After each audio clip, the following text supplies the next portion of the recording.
Filter one kite. I'm already into the 420, damn it. So what are you doing? Nothing. Nothing? Why not?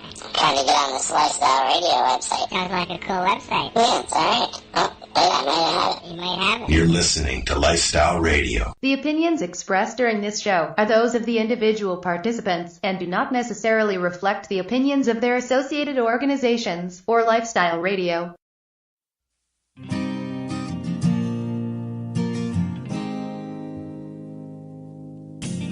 You know I blame it on industry. I blame it on my own hypocrisy. Miseducation and politicians. No one's willing to step up and speak. Hello, everyone, and welcome to the Pace Radio Show. I'm your host, Al Graham, and as usual, we are live here at lifestyleradio.net, as well as at 420radio.ca. But tonight, I'm at the Underground Lounge. Tonight on the program, I'm joined by my guest, Northern Ontario, Kim Cooper, and her guests. And is guests, plural. Yeah. There's two of them tonight. And these people are helping patients and giving them a voice. But before we meet them, it's time for us to have a bit of a talk, Kim? Sounds good, Al. Yeah, it's been a lot going on in Canadian cannabis news as of late with the Canadian Senate is right now negotiating and discussing and debating our upcoming legalization laws. Yes, that's right. Just one of the Senate committees has come up with more than 24 amendments that they would like to see in the cannabis legalization bill, including one that would allow provinces and territories to ban growing at home. Yeah, this is, I think, an effort by the Senate to sidestep what is perceived to be an upcoming court challenge. If federally we have legalization across the nation here in Canada, how can independent provinces then ban something which is deemed legal federally? It would absolutely lead to a court challenge and be found to be not constitutional for them to be doing that. So I think this is the Senate's answer to that if they write it into the law that they're allowed to opt out. Well, this is amendments from a committee within the Senate. The Senate in a whole has to vote on some of this stuff. So all we can do is see what happens, because we don't want to shut people out from being able to grow their cannabis. That doesn't help what the government's goal is in the end. No, that's right. I mean, if you start disallowing certain provinces and territories and you say that they're not allowed to have the same rights as the rest of the country, it's going to lead to problems in that province and territory, and it will do nothing to alleviate the black market. Well, there was an amendment that was put forth saying that they wanted a blanket prohibition on home growing across the whole country, but that was defeated by the committee, so... Yeah, thank God that was voted down.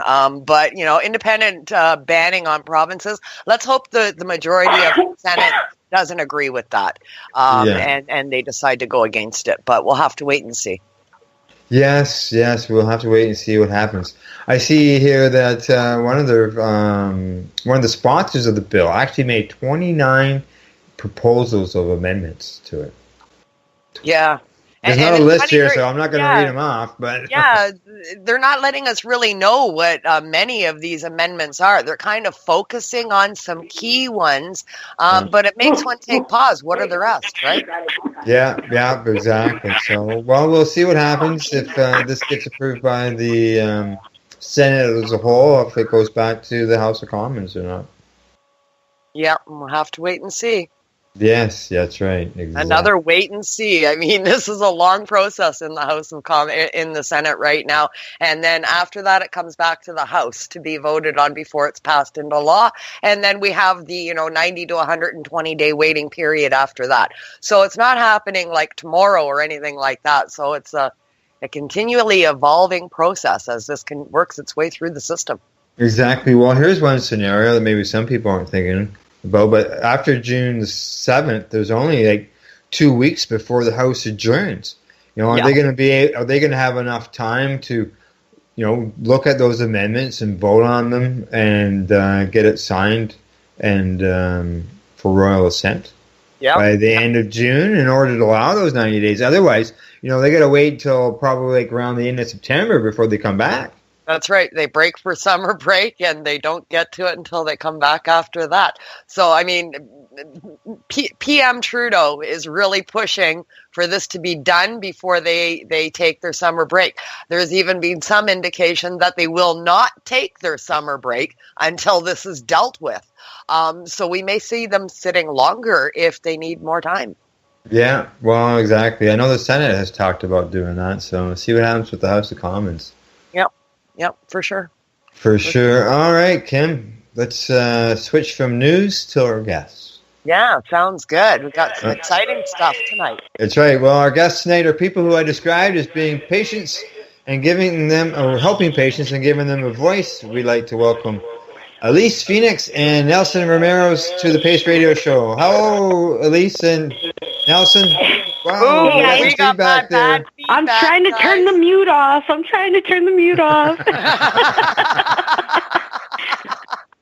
How's everybody doing tonight? Good. Not too bad. Good. The ears are okay. Yeah, we were actually talking when you were talking. It's actually completely opposite in the States. We are federally illegal. And then our states are making their own laws. And then breaking down even further into the states, the municipalities are deciding if they want dispensaries in their locations. So who knows what it's going to be. Yes. Things are way different down there than they are here, that's for sure. I learned that firsthand when I was on my visit there in March. We should let our listeners know you guys are in Las Vegas? Yeah. Yes. Right. Yeah. Las Vegas, Nevada. Las Vegas, Nevada. Yeah, we have Elyse Nelson tonight. They're from the Women of Cannabis Association. I met with them in Las Vegas, Nevada in March, and they're doing some fantastic things down there with interviewing patients and giving female patients a voice as to what their trials, tribulations, struggles, as well as success stories and triumphs that they've made along the way via video messaging. And they're putting them all together, and hopefully one day this will evolve into a documentary. So exciting stuff going on down there, guys. Yeah, it's really great. But I think, the why is the most important reason, why we started this. Women deserve to feel comfortable about something that makes them feel normal. The ratios out here from women to men is very in favor of men, not very much in women. And, I'll just say as a mom, you don't want to be seen as a drug addict or unproductive or be judged. So we're hoping that through this, people out there still in the cannabis closet can see women, regardless of what we look like, where we come from, how old we are, what we do for a living. We're all medicating. And it's normal. It's okay. It's better than mommy needs a glass of wine. Mommy needs a joint. Let's make that more normal. Yep, I couldn't agree more. Why is there such a stigma attached to that phrase? It's almost equated to the same kind of a shiver that goes up some people's spine as hearing mommy needs, a heroin needle. It's equated on the same level. And that's so wrong. That's what our government has been telling us for over 100 years. They've been telling us it's bad, it's a drug, and it was just a ploy to be able to put hands on black and brown people and be able to have the police put their hands on them. And then they just created this horrible stigma, and our poor bodies are so deficient. That's why everyone's so sick. Our endocannabinoid system is deficient. As we're learning more and more, if somebody can't understand this, I can't understand, because you have your little phone in your hand. You can look up anything. You can read about everything. There's plenty out there. Why aren't you? That's the reason. Why? Yeah. The information is available in today's day and age. That's for sure. Now, we've heard from you. Now, there's another person there. There's Nelson is there. Hello, Nelson. Hi, hello, how's it going? Not too bad, not too bad. Wanted to bring you in as well. Now, this is called the Women of Cannabis. Obviously, Nelson, you are not female, but you are very heavily involved in this project. I am. I'm actually producing the documentary and capturing all these wonderful stories of how cannabis is making life better for so many women. Absolutely, absolutely. Now, we met when I was out there, and I got to say, your compassion coming from a man for these women is amazing. I was very touched by your commitment to this and how committed you are to this, both of you, which is why I wanted to have you on the show. I don't care which one of you answer. I'll leave that up to you guys. How the hell did you guys meet? How did you come together? Like, tell me, how did this start? Well, I moved out to Vegas almost 2 years ago from New Jersey. And being in there, I was always a part of the counterculture. We were in, New York City, smoking joints in Central Park, all kinds of stuff, any advocacy.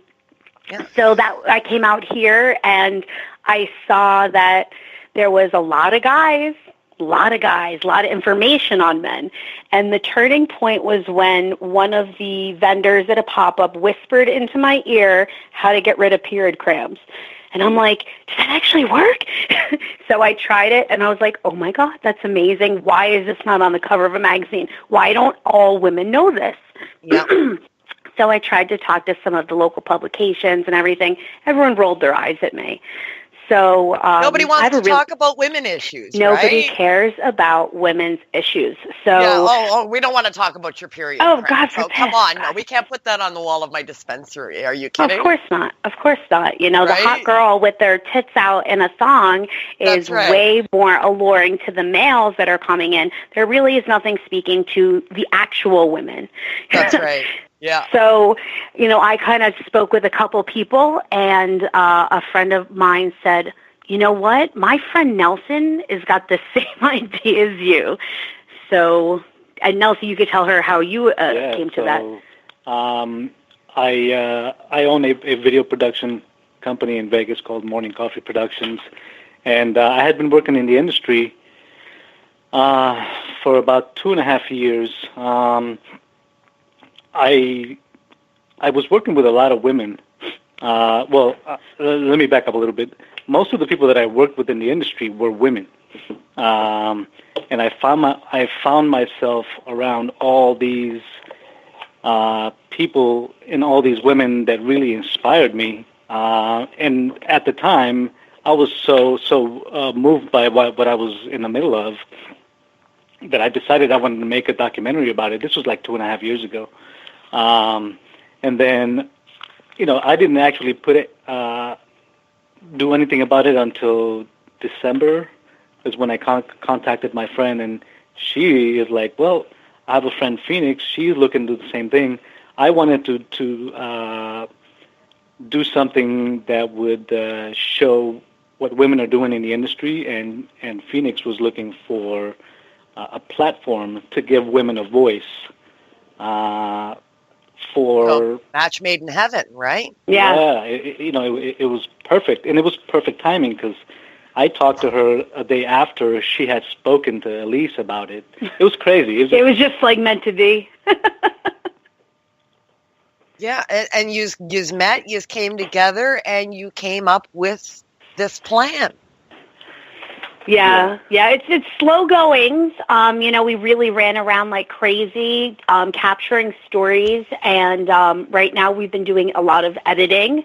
As you've seen, we've been putting out a meme with a little bit about me, about the woman, and then a collage with some pictures with another about me, as well as the video. So there's definitely information showcasing that, she's not just a pot smoker, but she does other things as well. Yeah. And you said you were running around and you were doing your setup and getting your shots and stuff. I took part in one of those. Now, you guys did this for me. You interviewed me while I was there. Excuse me. So I can say firsthand what that experience is like and what you guys are putting into this.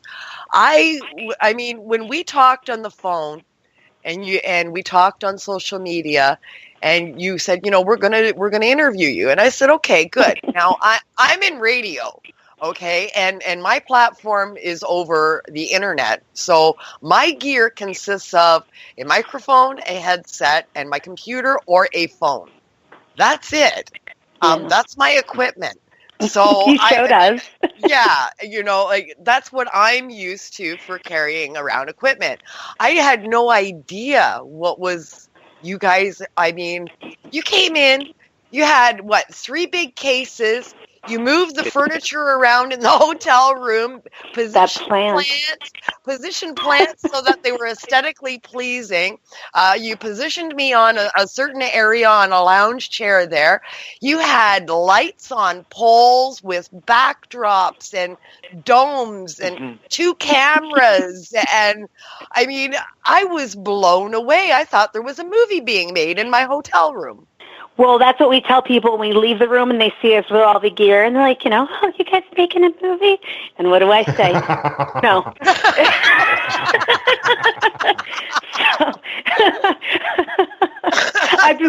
I was waiting for it. I knew it was going to happen, and then come out, and lady goes, "Are you guys making a movie?" Porno kept walking right to the elevator. Doors closed. I lost it. Nelson's like, "How long you been waiting for that?" I was like, "Every single time."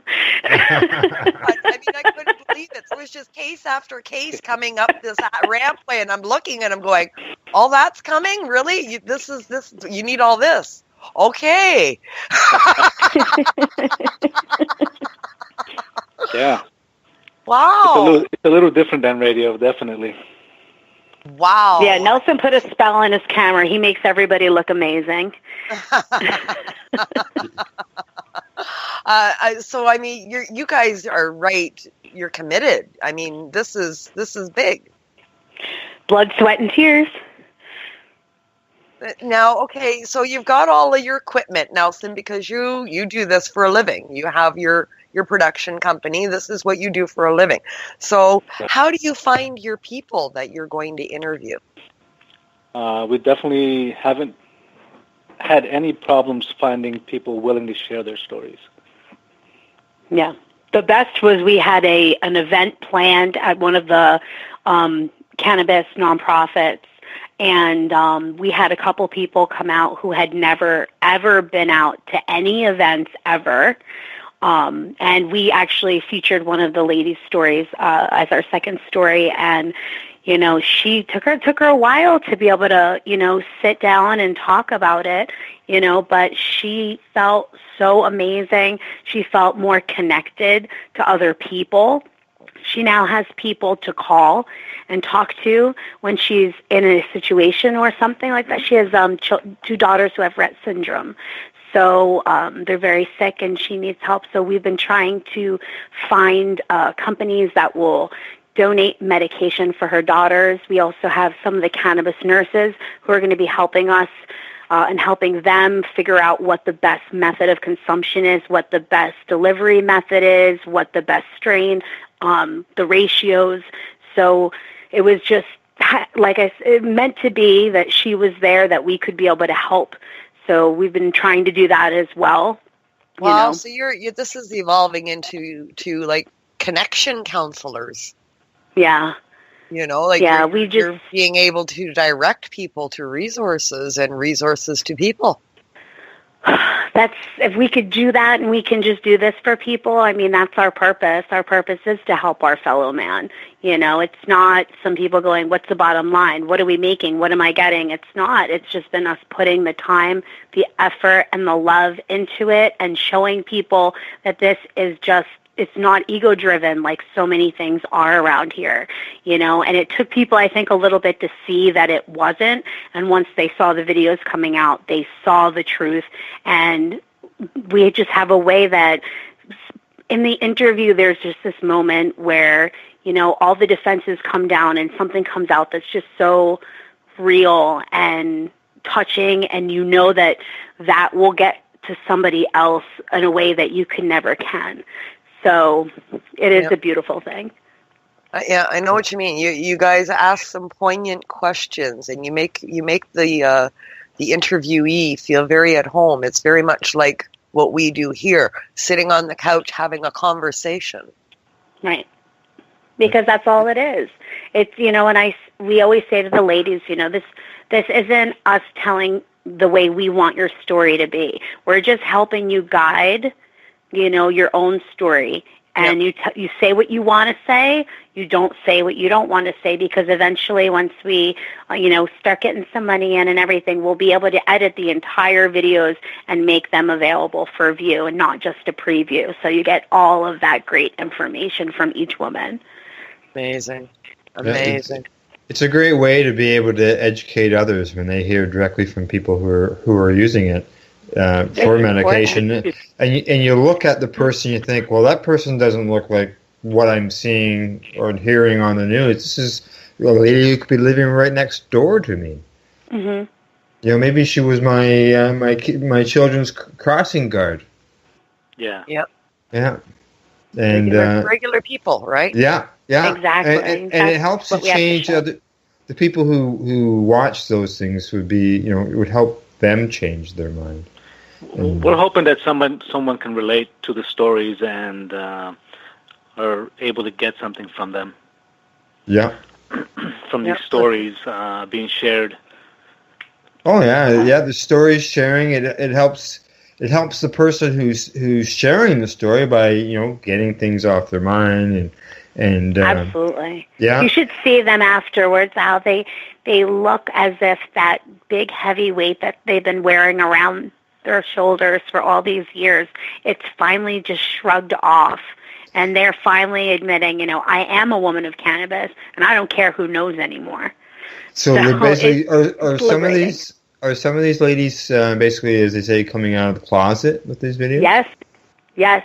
Several ladies did come right out of the closet for us and recorded with us. And then there have been women who've been in this community and helping and advocating for so many years. We have such a variety of different people from different backgrounds and everything. We're really excited to showcase that. And now you even have a Canadian. We have a Canadian. We are international. Now, you mentioned you're talking about patients, but you're also talking to some of the women within the industry. Absolutely. Every woman who has a story. We had we have a local college over here, UNLV. We spoke with some of the women there who are now wanting to go into the cannabis space as a profession. So it was interesting to hear that aspect of it. I wish I was going to school at this point in time, because I would have been Dr. Mary Jane. This was available when I was going to high school. That's exactly what I would have done. And I really, never knew what I wanted to do. And it wasn't until we started doing this. Every story, I can't speak for Nelson, but I know for myself, I feel energized. Like, this is exactly this place and the moment that we're supposed to be in, and we're doing the exact thing that we're supposed to be doing. Found your groove. Yeah. Yeah. Yeah, for sure. I can relate to that. That's for sure. It leaves you with a certain feeling inside, like you feel better about yourself. You feel accomplished. You're accomplishing something. You feel like you're dedicating to something because you believe in it. Yeah, we really, really do. We're doing something important. We're definitely getting, we have to get rid of the caste system of cannabis. We have to get rid of the propaganda, and we have to normalize. Yeah, that's for sure. That's one thing our government is trying not to happen up here, normalization. Yeah, we're kind of on the opposite side. We're getting federally legal, but they're trying to keep it still so regulated that you're still going to wind up with 14-year jail terms, and the laws around it are becoming ridiculous. Now, everyone wanted the legalization, and then, it starts happening, and you're like, oh, they're doing it wrong. Uh-oh, they're doing it wrong. Uh-oh. We're worse off now than we ever were. Yeah. We're better off with it, everybody just doing our thing at this point, many people think. But, I mean, we have to start somewhere. No government gets any first draft or any document correct on the first draft. It takes many drafts, many revisions, and living and learning. But it'll never happen if we don't start somewhere. I concur. If you look at what's going on out here, it was the salesman's pitch pretty much. They're like, reclassify cannabis, get it off of Schedule 1. And they were like, yeah, right, we're not doing that.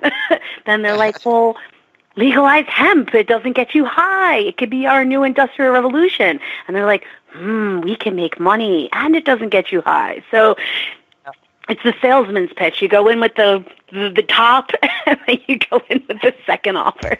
Yeah, I don't understand the adversity to the whole it gets you high thing.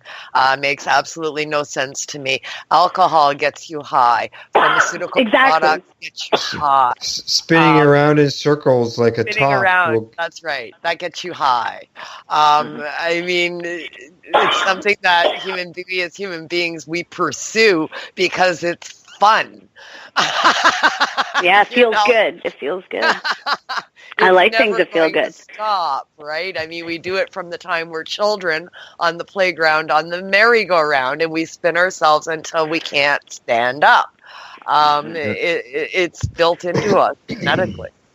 My friend Bill always said a great thing. He said, why, if I'm sick and they give me medicine to make me feel good, that's fine. But if I feel okay and I take something to make me feel better, that's illegal. Yeah.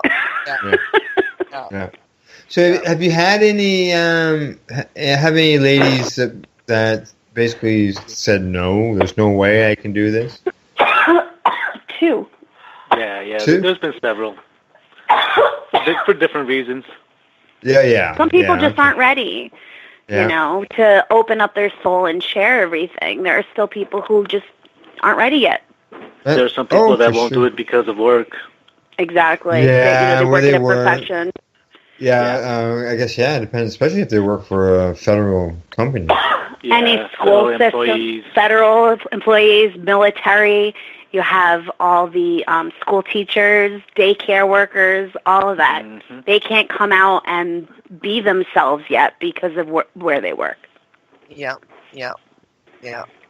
We're facing similar issues even with legalization here in Canada. There are still stringent rules, and many workplaces now, because of legalization, are bringing in random testing for their employees. So, I mean, it's causing a lot of issues even still under a legal regime. Like, even if somebody owns a condominium, if the condominium board votes that you can't smoke cannabis in your condo, you can't smoke cannabis in your condo. Yeah. You could pay $1 million for a condo and not be allowed to smoke cannabis in your own home. Well, I mean, you should be smart enough to look at all the paperwork before you sign it, always and forever. These are just new laws that are coming into effect. Yeah, so people already own these condos, and then they're going to bring this law in now. So you're already living there, and then they're going to make that a rule now. And it's like, well, what the fuck? Well, I mean, that's why, I mean, we're looking at where everyone's hoping and praying for these social clubs that people can, partake in public. But in our state, it is legal to buy it, to have it, but you cannot do it anywhere except a private residence. Yeah, I want to get into all of that, the legalities and the way it is in the United States, in Nevada anyway, or in Las Vegas especially. But we'll do that right after the break because we're right at break time right now. So let's get into that when we come right back from the break. Awesome. Sounds like a plan to me. Okay, tonight our bumper music for going in and out of the commercials. Just so you know, our listeners know that I try to match the song to our guests, and I searched and I searched and I searched, and woman in cannabis, music, songs, and everything. Well, I found something. There you go. I hope. So tonight's music is by Brandy Clark and her song "Get High." Then Kim and I will continue our talk with Elyse Phoenix and Nelson Ramirez. This is the Pace Radio Show. We are live here at lifestyleradio.net. Hey, this is Cheech. And this is Chong. And you're listening to Lifestyle Radio. What is it? Lifestyle Radio. Say it one more time. 420 Radio? Ooh. Hang up and try again. You're listening to Lifestyle Radio. She hates her job, loves her kids, bored with her husband, tired of the same old list of things to do.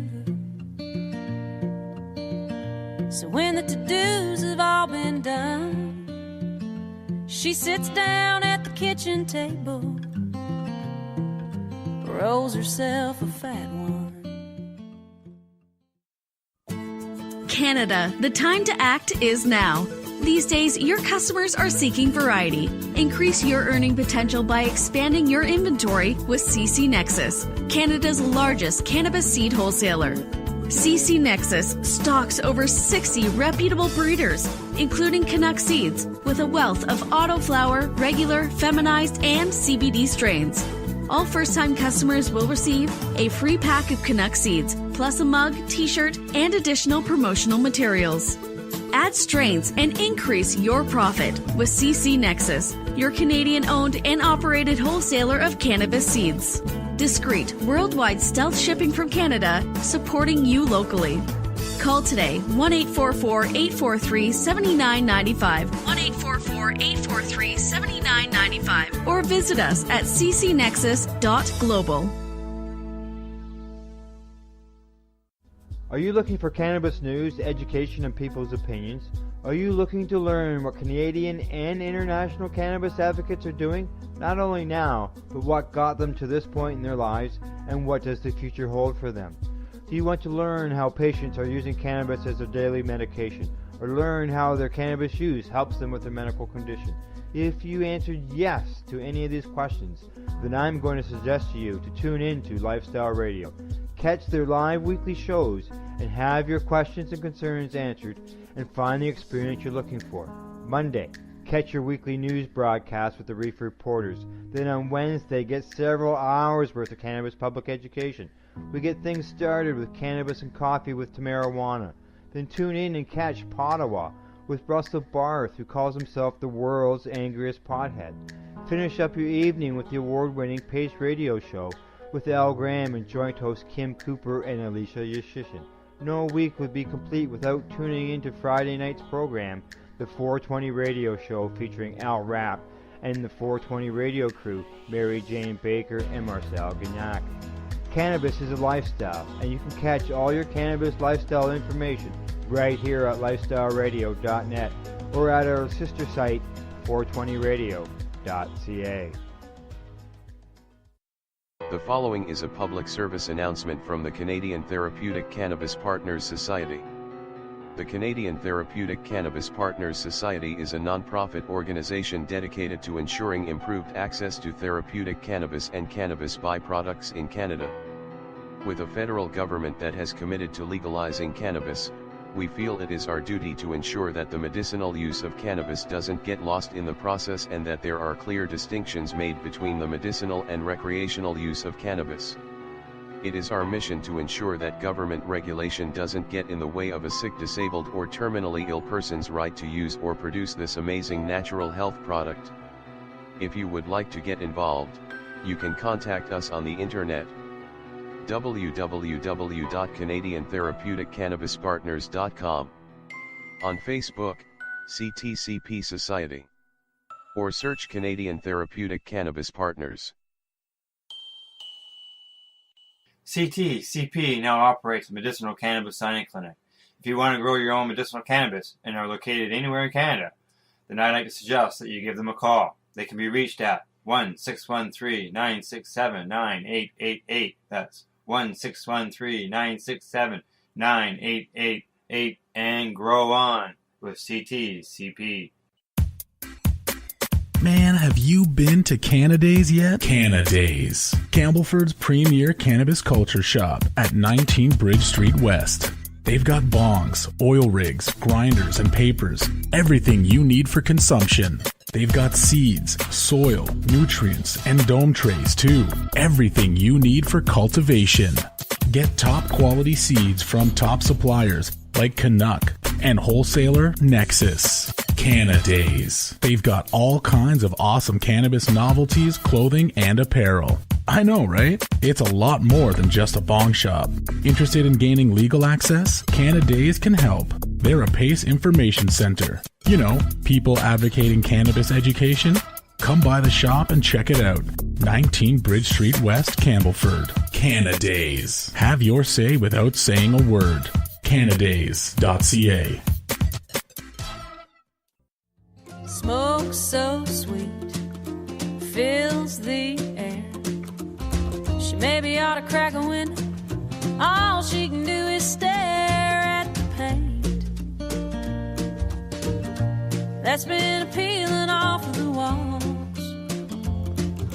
A couple of tokes and her troubles don't seem all that tall. Okay, hey, we're back. not only are we broadcasting live here at Lifestyle Radio, as you probably noticed, but you can also find us live at Spreaker and TuneIn Radio as well. Today in the program, we have our guests, Elyse Phoenix and Nelson Ramirez of the Women of Cannabis, and my joint host, Northern Ontario, Kim Cooper. Okay, Kim, I know just before the break, we're talking about laws and stuff. I'm not sure. Is that where we're going now? Yeah. When I was there, I was quite excited about going there because I knew that cannabis was legal there. They have all of these expos and events at the hotels there. There's giant cannabis expos that, advocates and business and people in the community go to these things on a regular basis in Las Vegas. There's dispensaries everywhere. I heard about them and I thought, oh, this is going to be great. And then I got there. And I was very surprised to find out, sure, you can buy it, but you can't really use it anywhere.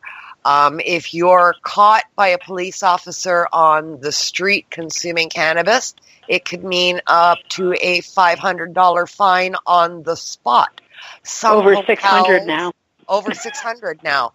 Yeah. Some hotels have been known to evict guests for consumption of cannabis in hotel rooms. So they're in a place that Ontario and other provinces may be in the near future with not allowing for consumption in your apartment and not having safe consumption spaces and vapor lounges established in the city. I'd like to talk to you guys about the laws there a bit. How is it? How do you guys feel about the way it's unfolding there? Man, that I was so excited when they made when they passed rec, because I was like, all these people who are afraid to, sign up for a medical program, they'll be able to medicate because we're all medicating. And then these laws come out where it's like, yeah, you can buy up to this and this and this, but the only places that you can consume are a private function. For instance, if you come over my house, which I own, we can smoke in my house and there's no problem. But if you're out in any public area, you will get a fine. And it's just not fair. They keep trying to push these consumption lounges to have they have some in Colorado where you pay whatever and you belong to this club and you can go and you're a private member. But that has not passed out here. Before rec came, there were a lot, and I'm saying a lot, of underground parties, and people would come in from California. You'd have people growing illegally, and then you could buy all black market stuff. And they were popular. Cops weren't shutting it down. As soon as it became legal recreationally, the cops hit hard on everything that was underground, trying to get everything out and go through the dispensaries. But as soon as it went rec, all these prices went right through the roof. So all these patients are like, okay, now I have to pay more for my medicine. Then they started making regulations on the dosages. Recreational can buy up to 100 milligrams on an edible. And if you're a patient, you can get more, but most of these companies are not gearing towards patients. And if they are, their items are ridiculously expensive, and everything is in the form of a fruit, chewy or chocolate or something, and medicating every day with candy is not healthy. No, so, that's right. No, so it's just this way that they're looking at, oh, well, we're going to make more money if we do these 100 milligram bars. But when you're a patient and you're like, okay, I would need to eat 4 chocolate bars today to get my medicine, and each one costs $40. You know, it's really not fair. And all these people are now going for 100 milligrams sometimes. Some of them, yeah. Some of them, sometimes you can get them on sale for $28, $30. But, you know, pricing varies on the company and the milligram, but 100 milligrams are recreational. So in Vegas, your pricing has gone up for retail cannabis, and you can only purchase from dispensaries now, right? Yes, you are not allowed to grow. The only loophole on that is if there is a specific strain that works for you specifically and your ailments, and there's no dispensary within, I think, 25 miles. I might be wrong on the mileage, but you are allowed to grow a couple plants. And that's really the only way. There are people who still grow, but it is not legal to grow your own anymore. So now you're recreational and you're medicinal. Do these people go to the same establishment? Everybody goes to the same store? Some stores have dual licenses. So one side is medicinal, one side is rec, or they have one open area and they just say, oh, this wall is rec and this wall is medicinal. Yeah. Different dispensaries have licensing for either rec or medical or both. Okay. Yeah, but they have different items that they can sell. Who supplies the dispensaries? Yeah. The growers, the manufacturers, but we do have something. Are they regulated? Yes. Yeah. Like here in Canada, we have. Like here in Canada, we have large licensed producers that get approval by the federal government, and they have like big factories that are worth millions and millions and millions and millions of dollars. Is it something like that, or is there something where people can go in, get a license from the government for, say, $5,000 and be able to produce X amount of plants for, say, 6 patients? Well, there is different licenses that you can get. You can get a cultivation license. You can get a dispensary license. It all comes down to dollars and cents. And you have to fill out the application correctly. And that's pretty much all you need to do. But the thing that you need to know about the United States is every state is individual when it comes to their laws, what they're allowed to do, and you cannot cross product over state lines. Yeah. So everything grown in Nevada has to be sold in Nevada. Exactly. Nothing can go over state lines. Yeah. It's you guys are all independent because you don't have feds backing you up. You have the feds. You have the feds. We have a banking system backing us up. Yeah, we're in the same boat with the banking, only it's starting to get a little bit better. A couple of big banks just signed on to cannabis business. So we're getting a little bit better. That's big business. Like they're talking, hundreds of millions of dollars type business. We're hoping eventually they'll branch out into the little guy, Well, I think once they open the door to the big guy, they kind of have to. Otherwise, it's discrimination, right? Mm-hmm.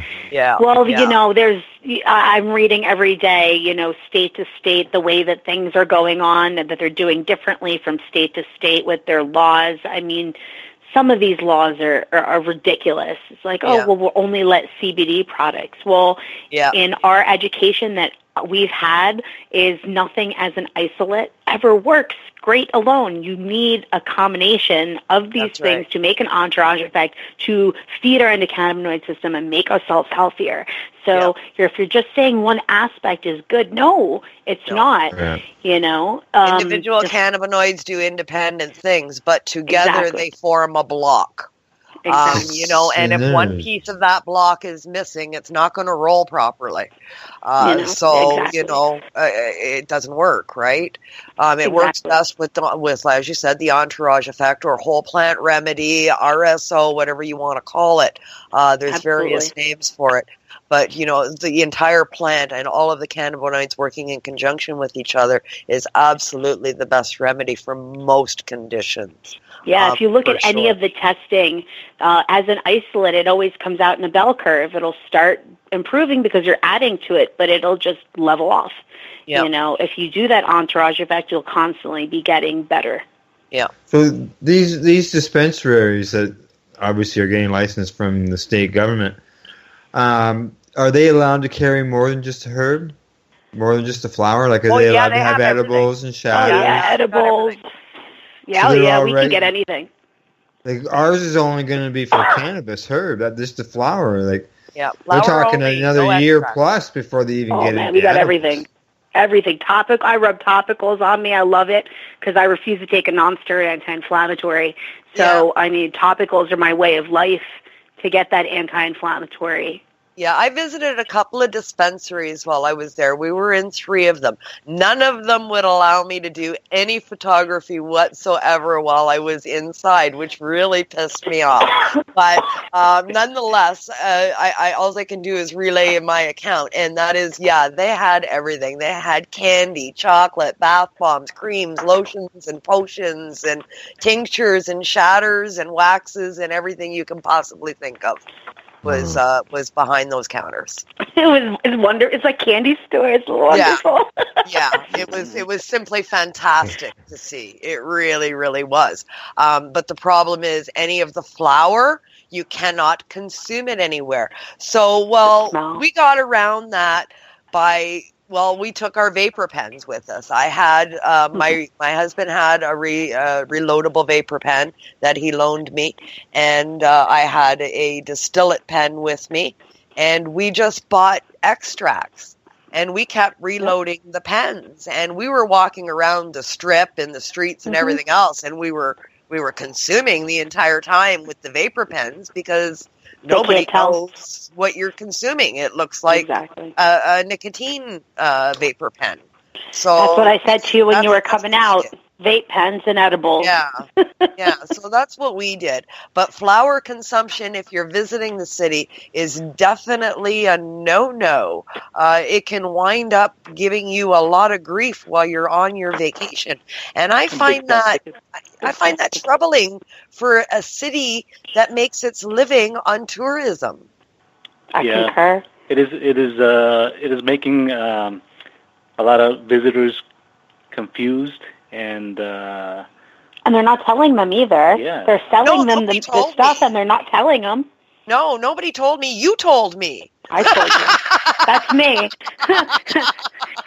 You get 5 to 10 for that. Don't do that. You know, you're like, you got $600. You're going to smoke that joint on the strip. You got $600 because that's what it's. Oh yeah, they're looking for you. They're looking. Okay, so I guess I'm not doing that. Do you know how much a ticket was before recreational went legal? No, what was it? 0. Yeah, there was no ticket. They just left it for alone, right? They just took your stuff and said, "Get on your way." Yeah, they didn't arrest you. No, I mean we did years ago, 20 years ago, going to Vegas. It was what it earned its name, Sin City. You could do what the hell you wanted, pretty much. What happens in Vegas stays in Vegas. That's right. Nobody gave a shit. Except for gonorrhea. But not so much anymore, eh? Oh, wow. I can't believe the changes there. It's sad, and I still have friends who are like, I'm going to smoke this joint here. And I'm like, well, I'm going to be walking on the other side of the street. So when they smell that and they come towards you, I'm not next to you because I have too much to lose. To me, it's not worth it to get thrown in jail or get a ticket when I can just go home. Or I can, medicate with an edible before I go out, or bring a vape pen. You can get away with it. But flower it smells too bad. It takes too long to smoke, and the cops are looking. They're looking for it.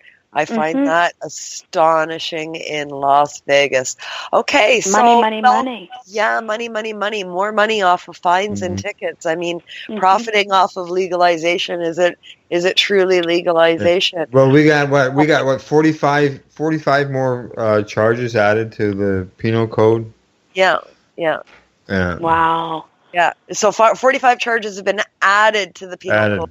With legalization. Well, what kind of things? Like if you attack a Twinkie, you get like you get 2 weeks. I don't know. I'm so sorry. I couldn't help myself.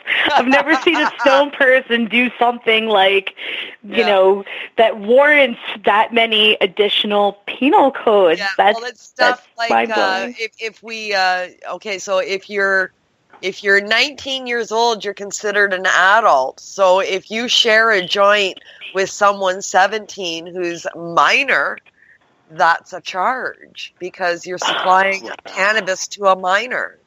I can't hate something like that, but I can. Like, I could see as a What parent. if they're smoking with their brother or their girlfriend? I mean, there's got to be an age difference there where it was illegal before. That's your peers. It's just still illegal. These kids are hanging out with their peers. When you compare things like right now with alcohol, if you get caught giving alcohol to a minor, okay, like a 19 to 17-year-old, like Kim said, you can get charged with serving, giving alcohol to the minor, and you pay a few $100 fine. With the cannabis end, depending on the situation, you could possibly end up with 14 years. Yeah, the maximum 14 years? 14 years is the maximum penalty for that.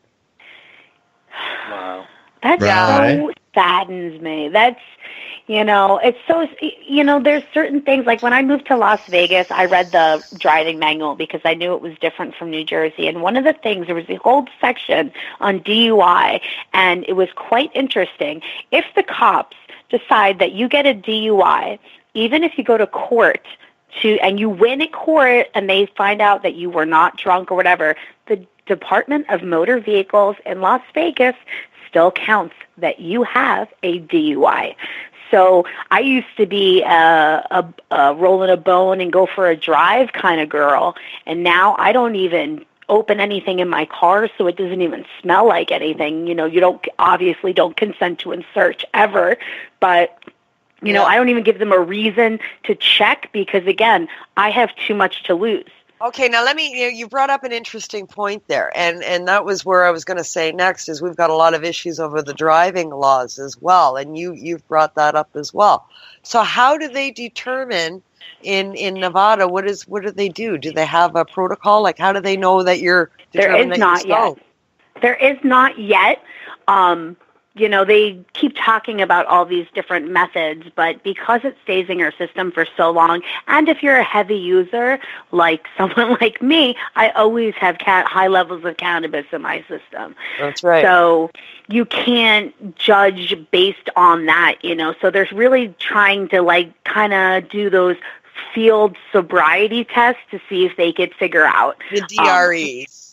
Exactly. And of course, they're going to play on people's lack of knowledge of their rights. You have a right to say, I refuse a search. I want to talk to my lawyer. No, you can't frisk me. No, you can't go through my things. And they cannot do it until they get a warrant. But they will tell you they can. I've had cops scream at me on the side of the road. I could take you in. I could do this. I could do that. I was like, do it. You are not allowed to search my vehicle. But a lot of people, I actually am on one of these mom websites on Facebook for one of these local things, and the girl says, oh, I got pulled over and the cop smelled marijuana and told me to give him the rest of my weed, so I gave it to him. What do I do now? And I just wrote, you're screwed. Yeah, because you gave it to him. You never should have gave it to him. Absolutely. You should have said, I'm sorry, I don't smell anything, yeah. officer. I don't know what you're talking about. I do not consent to a search. So they're using the DREs there then. They don't have, they haven't instituted a breathalyzer, a cheek swab, or anything like that yet there? Haven't seen anything. Nothing to do with nanograms. Like I know Washington, they have a 5 nanogram limit. Here in Canada, ours is going to be 2.5 and 5 nanograms, which... Yeah, exactly. I mean, I wake up and I'm done. I get out of bed, I'm done. I can't drive the car when I get out of bed. We had one guest on who doesn't have his driver's license, and he lives in the state. And his limit, he's at 35 nanograms, and he's just getting up in the morning. Yeah. So, like, he hasn't even tried to get his driver's license because he'd always fail. Yeah. But yet not be impaired. Yeah, I'm exactly. I get out of bed in the morning. I am done. I will not pass. So how? And I'm not intoxicated. Exactly. But yet, my husband, who just started medicating, within the last year, he takes a couple pulls off the vape pen, and he's giggly. Yeah, but it's he's a lightweight, right? I mean, it's tolerance. You use it for years, and you use it in various forms. You build tolerance. It's been proven through science and through Canadian courts is already recognized. Consumption does not prove, impairment. It just proves consumption. Right. I'd like to show that too on a video. Nelson and I were talking about adding another segment onto the Women of Cannabis because we really want to educate people too, and just do a couple educational segments and stuff like that. Like I grew up always around boys. I didn't really hang out with a lot of girls, and the girls I hung out with pretty much acted like boys also. So one thing you learn really early on hanging out with a lot of guys is don't fall asleep first. I learned very early on I was going to be the drawer, not the drawee. So I just have this tolerance that is, monumental compared to my size and, for a girl, you know? Yeah, for sure. I'd like to show some people, I can consume, and just still talk to you and do things normally. Yeah. So are there groups in Vegas that are lobbying your provincial your state government or your town government to get consumption lounges going? Have you heard that? Is that a concern for hotel managers and stuff? Well, I know they were talking about it, but nothing ever came as a definitive answer. Yeah, there's definitely talk of consumption lounges, but there's a lot of pushback from the gaming industry, who is definitely opposed to them. They're opposed to anything cannabis. They're opposed because they're worried about the competition? Yes, absolutely. As well as they passed a law a couple months ago that you cannot gamble if you are intoxicated on marijuana, but you can drink all night long. Wow. I posted that. I remember that. Yeah, you can't. If you're intoxicated, they can ban you. If they assume that you're intoxicated on marijuana, they can ban you from gambling in the casino. But you get free drinks if you're at the table. Yeah, but doesn't that kind of defeat the purpose of what they want? Don't they want people in there gambling? Of course. But people who are drinking get to the point where they're liberated and they don't realize how much they're gambling and they're giving away their money. Exactly.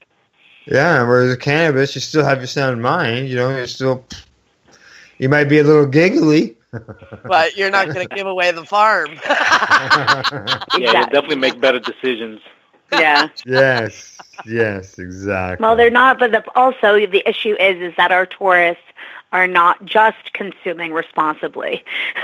They're like, oh, I've been smoking weed forever. I can have 100 milligram edible and drink, 5 beers with it. And, they end up getting sick. And then they blame it on cannabis. No, he's a retard, that's, he's not responsible. And, then they say you can't smoke cannabis out. But I'm telling you, you walk down the Strip, you walk down Fremont, anything, everybody's got a drink. Yeah. That's okay anywhere. Yeah. Wow.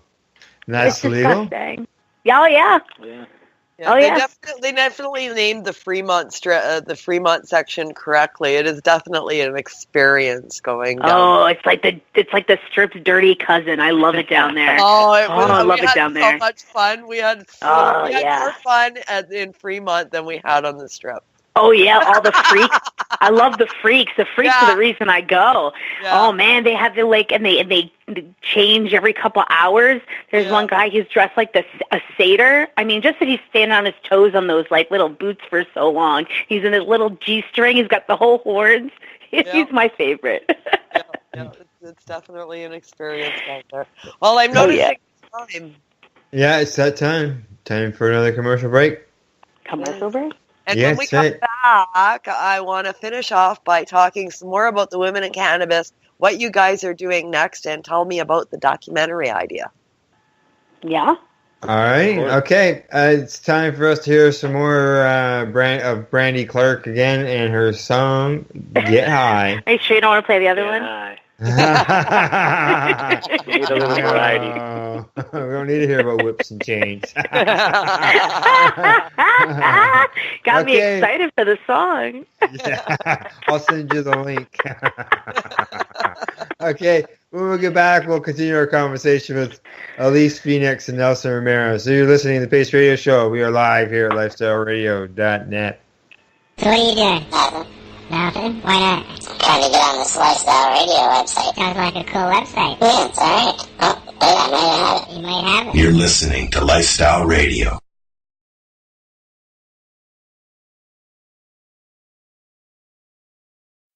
Love will leave you lonely. Sometimes the only way to get by is to get high. She laughs out loud at who she used to be. The girl who'd look down on the woman smoking weed in her kitchen.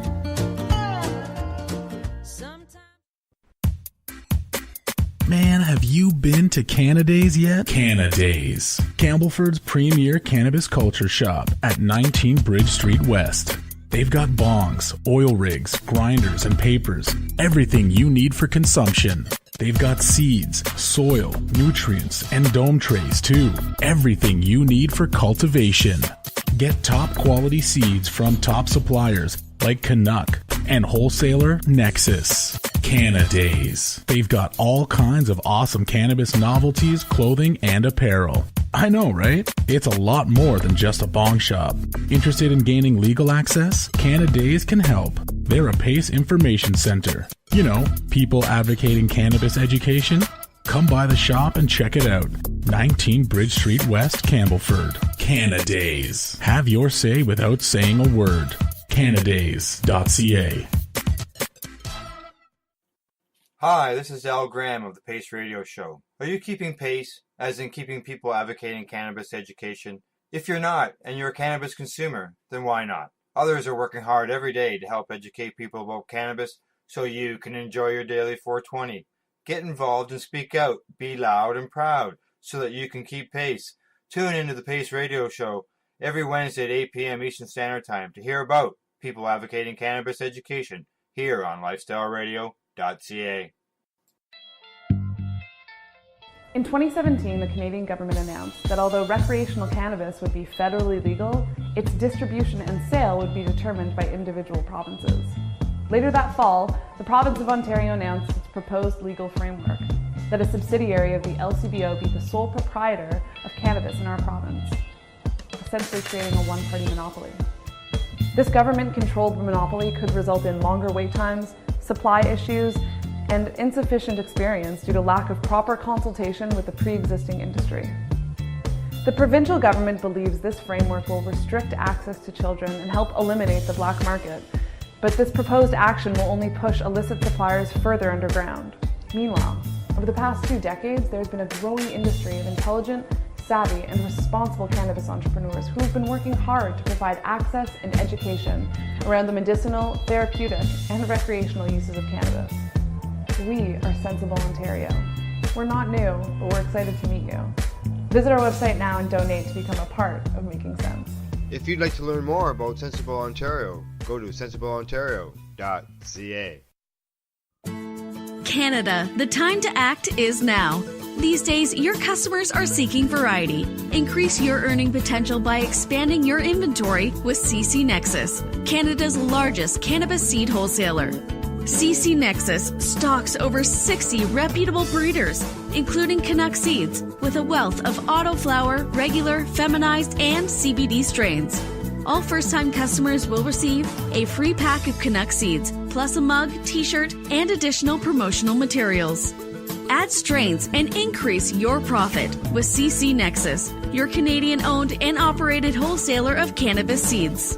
Discreet, worldwide stealth shipping from Canada, supporting you locally. Call today, 1-844-843-7995, 1-844-843-7995, or visit us at ccnexus.global.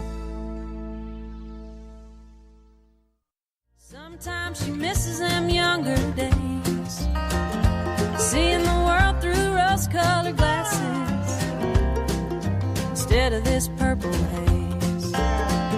But you know life will let you down, love will leave you lonely. Sometimes the only way to get by is to get high.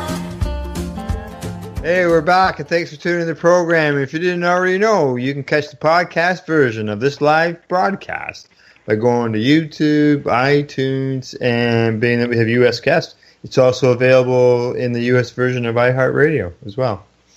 Tonight's bumper music was Brandy Clark, and you got to hear her song Get High.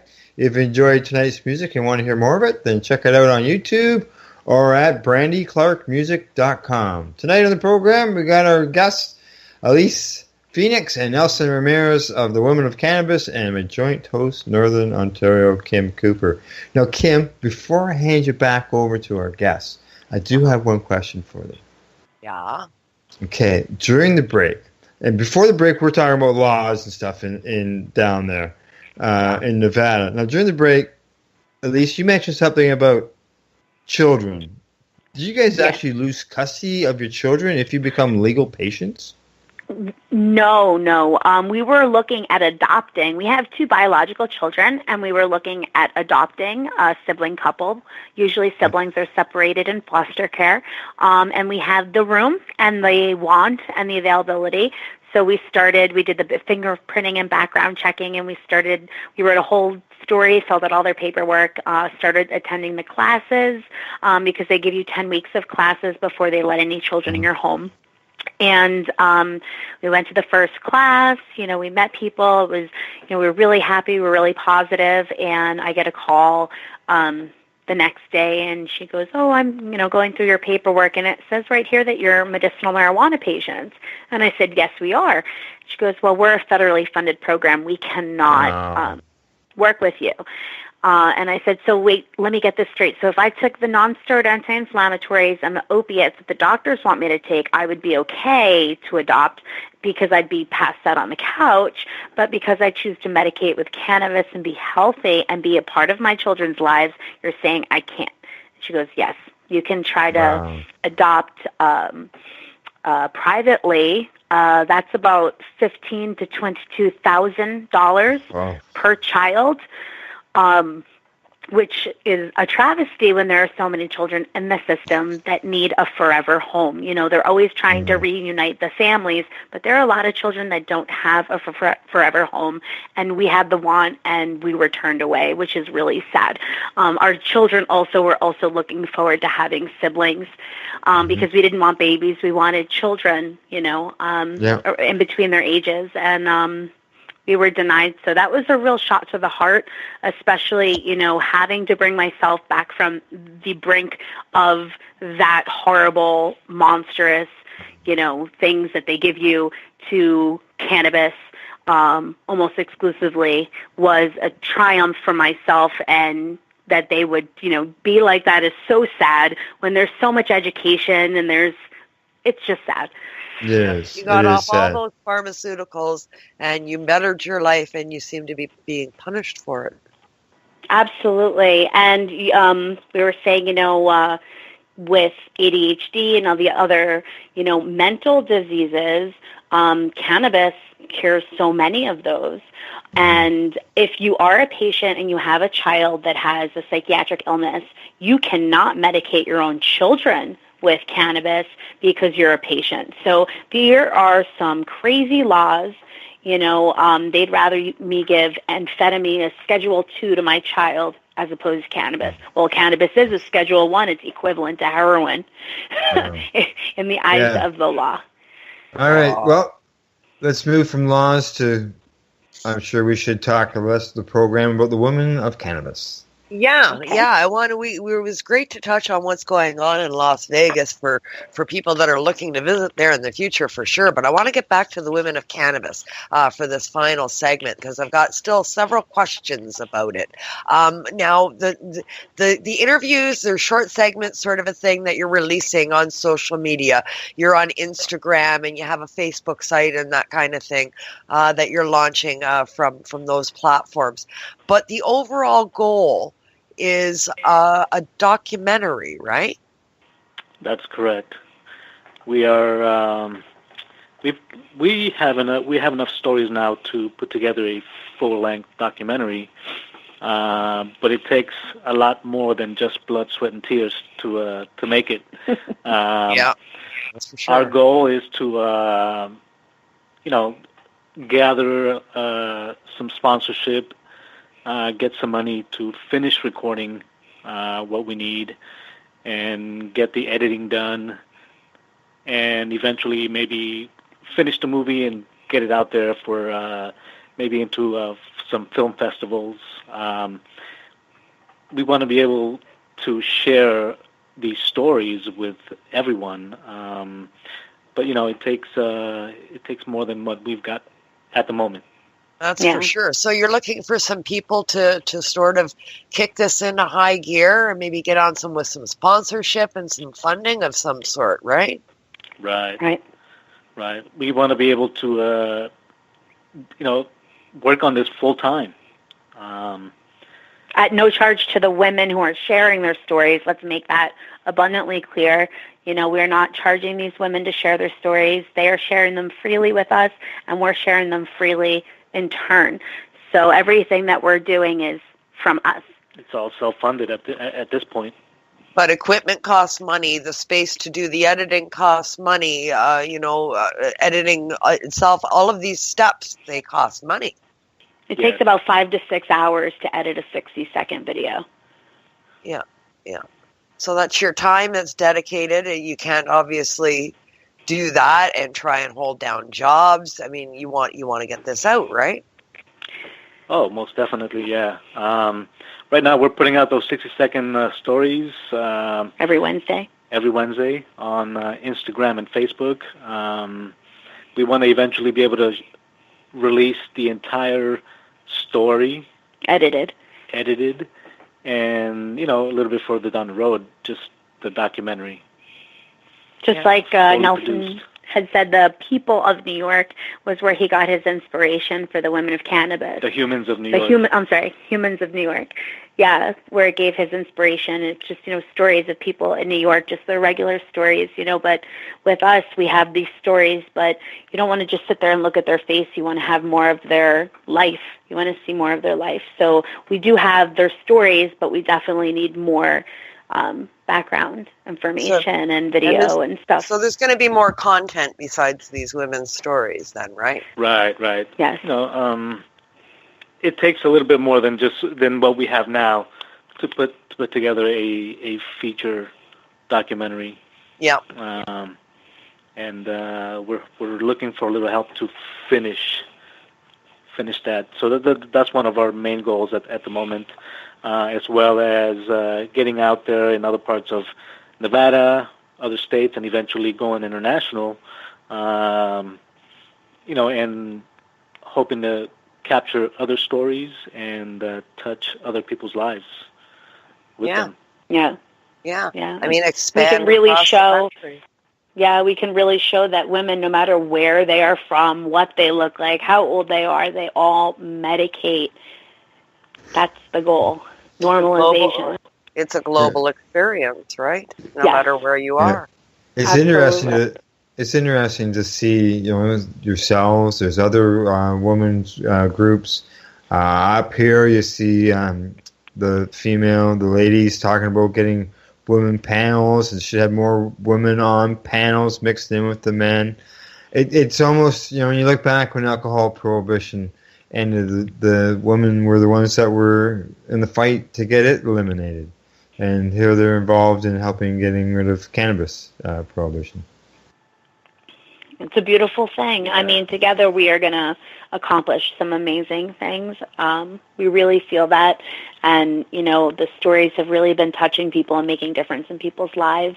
And if we could expand and just be able to go and show from all over, I think it would be, really making people connect to one another a little bit more when we're so separated from each other.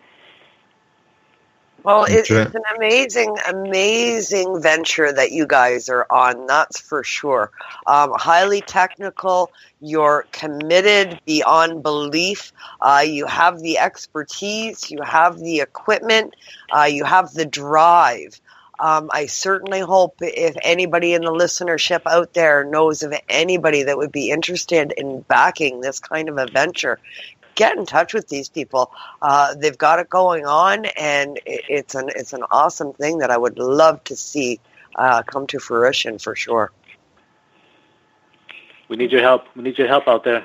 Yeah, we would love to have our own recording studio that we could just, capture stories, and not have to have, like you had said, bring all those lights, all those bags, all that stuff. Wow. The setup was, I'm watching, and Nelson is just going back and forth, and these things are coming out, and the lights, and oh my God, it was like, wow, what's happening here? Holy shit. It was wild for sure. What did I get myself into? Yeah, imagine if we could actually just have a place all set up and just have it all aesthetically pleasing, and the goal is there. The goal is there. Yeah. Yeah, it was wild. So have you got any, I guess, I'm assuming you've probably reached out to the cannabis community where you're at, talked to places down there. Like, was anybody, dispensaries on board or anything like that? Has there been interest from any of the business that's happening locally? Everybody's interested. Everyone's interested. Everybody's interested. But nobody's putting their foot forward, so to speak? Not yet, but we really feel that this is, the tide is turning. Yeah. The tide is definitely turning. But it is also early, and we haven't really formally asked anyone yet. Exactly. Sure, okay, good. Okay, all right. Well, it'd be interesting if you wound up with a Canadian backer for this venture. Ooh. Like I said, international. The women are going international.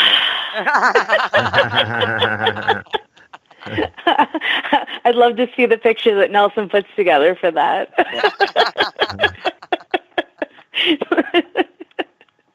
Yeah, Nelson puts together, we put together not just the stories, the edited 60-second stories, but, there's a meme, a little bit about me, and we tell a little bit about the woman, and then we put out like a collage with a little bit about me as well as the story. So there's a lot going out trying to drum up interest, and, all our numbers on Instagram or Facebook are all organic. Everyone who wants to be a part has clicked. We don't do any mining.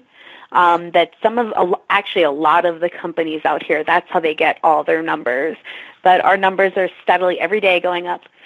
So people are liking what we're doing. Well, I do. I know that. I've shared a couple of them that I've seen so far. And it's really cool the way you do it. You're doing a bit of a build up saying, one picture saying, this is who is next. And then more pictures and more of a story. And then finally the video, and I think it's wonderful. You do a fantastic job with the ladies, I must say, Nelson. Thank you. Elyse is a huge help. by the way, during at the least editing process. at least to get you talking and get you feeling more relaxed and everything, and keep the mood light and get you laughing and stuff, and all comfortable and everything. On the photography and the technical end of it all, and the setup and the finished products that I've seen so far, that's all you, Nelson. And man, you're rocking it. Thank you. We do the editing together. Nelson is doing all the stuff in the computer, and we're just watching and picking and piecing together the stories together, because we figured, if we're going to do this, we're going to do the stories together. We interviewed them together. We're going to edit them together, and he just puts things. There was one that we took that was had a part of my breast in the shot, and I was like, "Oh no, this is such a good shot." And he's like, "Don't worry." And he takes a picture, like a little piece of the wall, and like puts it over, changes the color, changes it around. I was like, "Oh, you can't even tell." See if you guys could watch and see where it is, because there's a little, one little roundness of the end. The magic, right? He's a whiz back there, that's for sure. Fantastic job on the video so far. Thank you. Well, in addition, it's important to me to have her there, because having a female perspective, making these decisions on what to add, what to leave out of the video, to me it's important, because it's not about me, it's about them. And having her there is really a big deal, and it makes things a lot easier for me. Excellent. Aww. You're a great team. It was a pleasure working with you that day, and I enjoyed our day out as well, visiting some of the spots that we went to. It was a lot of fun. I mean, you guys are rocking it out there for sure, for sure. Thank you, Kim. We love what we're doing. That's the thing. It's very important. You gotta love what you're doing. Yeah. I tell my children all the time, you got to be good at it, try your hardest, and love it. Mm-hmm. And we finally both found something. This is what we've been meant to do. So were you involved in cannabis advocacy work before this? Before the woman? I was not. I was doing production work in the industry. Although I do work with a lot of veteran groups here locally. I am a military veteran myself, so. But as far as advocating directly for cannabis, no, not really. Well, hey, welcome aboard. Yeah, and with the explosion in the industry in Nevada, your production company was called upon to do a few for dispensaries and cannabis related businesses, and that's kind of where you met all this, right? Exactly. Yeah, I got into the industry via working with veterans, and once I was in, and I just dove right in. Yeah, and we both had wonderful experiences as a group. The Cannabis Nurses Network, Nurse Julesy and Nurse Heather, they are absolutely amazing. They are trying to teach the medical community about cannabis. Nurse Heather has a video. I have an endocannabinoid system, and so do you. So Excellent. They're really trying to, yes, and last year we were both fortunate enough to be able to sit in on one of the day-long seminars for nurses for CA credits. So it was amazing. It was really breathtaking. It was amazing that, they're teaching nurses from all over the world, and they're, really pushing it, and they're trying to give that education that is so sorely missed in the medical community. They're still pushing pills, and cannabis is usually a last option. Yeah. That ditch effort, that's the last thing that I tried. And it's like, and it why? Should be the first. It should be the first, right? Exactly. Yeah. Least amount of side effects and everything. Try that first. See, if that doesn't work, then try the pills. Don't do it the other way around, because you're going to get sicker and sicker, and you're going to get to a point that there's not enough cannabis in the world to save you. Yeah, that's right. That's right. Absolutely. It should be the first choice, not the last. We're almost at shout-out time, I think, eh? We're getting there. We got a couple more minutes still left. So what's did we already ask what the future holds? Well, yeah, you did. We're going to travel all over the world, recording women's stories. We're going to have a local recording studio up and running, and we'll have people flown in daily for videos, and when we blow up. That's the goal. That's the goal, is it? That's the goal. That would be attending awesome. cannabis events around the world, see how other countries do things. I think it's really important to get perspective. Yeah, for sure. Yeah, that's and I right. mean, there are so many global events now. I mean, there's Spanibus out in Spain. Jamaica has a festival every year as well. Down in the They U.S. sell it in the airport in Jamaica. Yeah. My friend just came back. They sell it in the airport when you get to Jamaica. Yeah. There's Canadian festivals, of course, Amsterdam, of course, and there's so many all over the world. Many. Yeah. We just now had that Germany is going crazy with medical, I'm sure it's going to be there soon too. And we just had one of the largest ones there in Toronto. Yeah. I saw Kim's Goodies. Yeah, no, that was a different one. That was the Indigenous Cup. The week after that took place, we had something called Lift, and that's where all of our legal producers as well as grassroots cannabis community come together in our large convention center. And there's a big to-do there where everybody has their booths. Yeah. Oh, wow. Yeah. Alrighty, it's that time. Shout-out time. Yeah. Yes. Okay. Shout-out time. Basically, you can promote, highlight somebody, your website, let people know where to find you, how they can find you. Okay. If you've already mentioned it, go right ahead and mention it again. Well, first we wanted to let you guys know where you guys can find us as the Women Cannabis. Instagram, at the Women of Cannabis. On Facebook, at the Women of Canna. They wouldn't allow us to have cannabis in the name. Oh, really? Really? Yeah. Right. That's okay. I see. I'm at your Facebook page, so I do see that. Yeah. When I searched for it, I searched for the Women of Cannabis, and it came up that way. But I do see here in this email address or whatever that they give you. The URL. Yeah. The Women of Canna. URL. The Women of Canna / Yeah. Oh, that's too bad. Go ahead. Sorry. And then we also got my company, Morning Coffee Productions. I do video production, photography, graphic design. So if you guys out there need some work, hit me up at Morning Coffee Productions on Instagram and Facebook. Excellent. And when I am not saving the world through cannabis, I do promotional products. So I take a company's logo and I put it on a hard good or a wearable. I've been doing it for 13 years. I'm like your middleman to help you figure out stuff to get your logo on that you can give out, from bags to hats to pens to all kind of fun stuff. But definitely if my mom tuned in, I'm going to shout out to my mom and anyone else who tuned in, to my best friend Margie and all my local ladies in the cannabis community, all my ladies who are trying to work it in all the other states all over the country, trying to get legalization. We are together. Together we're stronger. We're going to be stronger together. There's a lot of people that are backing us, and we wanted to say thank you to our families that are sacrificing for what we believe in really, really strongly. Yeah. Yep, exactly. It's a team effort. Excellent. Yeah. And hi, Mom. Yeah. Hi, everybody's mom. My husband has been the best.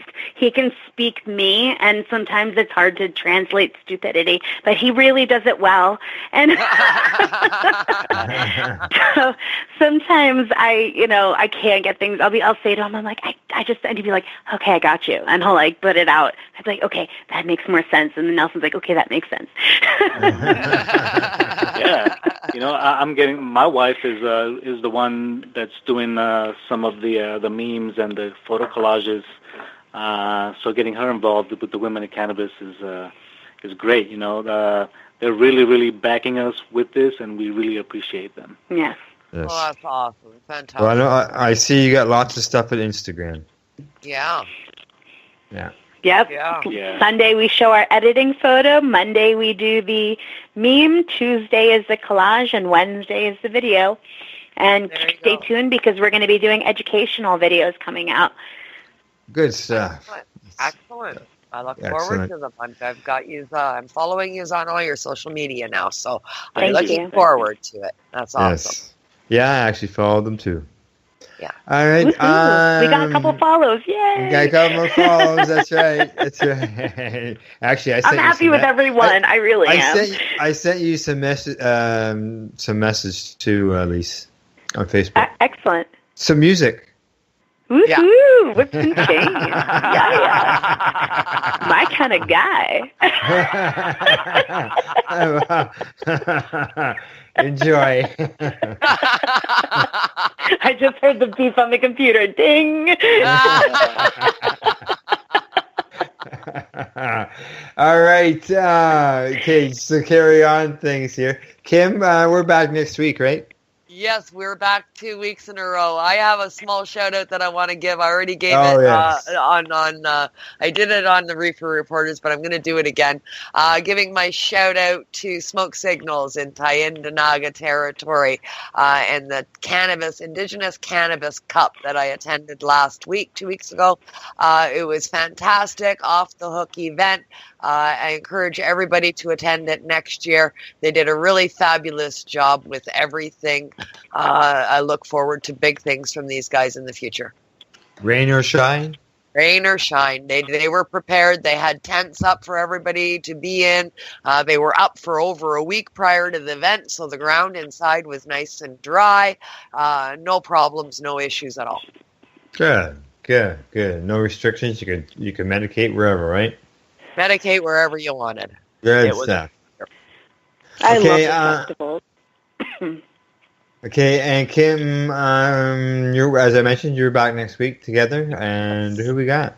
Next week, we're going to be joined by a fellow Northerner. We're going to have Chadwick McGregor on board with us, who has a dispensary in Native Territory in Sudbury.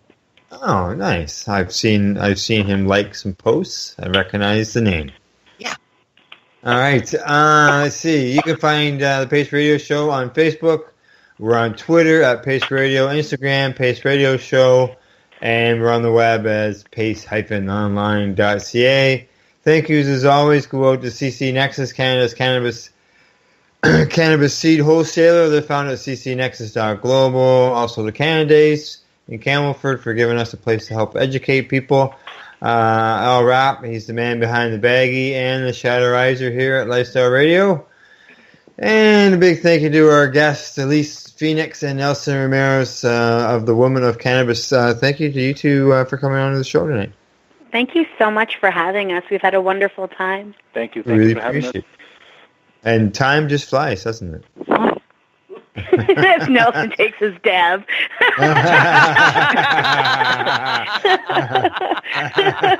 He's like, I don't think it's hitting. I think it's hitting, Nelson.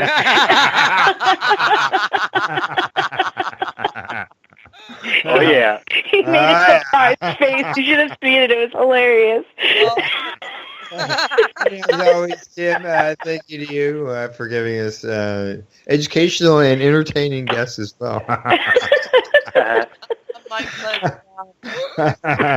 And as always, a big thank you to our listeners for tuning into the program. Thank you, and good night. Good night, guys. Thank you, guys. Good night. So what are you doing? Nothing? Why not? Trying to get on this Lifestyle Radio website. Sounds like a cool website. Yeah, it's alright. Oh, wait, I might have it. You might have it. You're listening to Lifestyle Radio. The opinions expressed during this show are those of the individual participants and do not necessarily reflect the opinions of their associated organizations or Lifestyle Radio.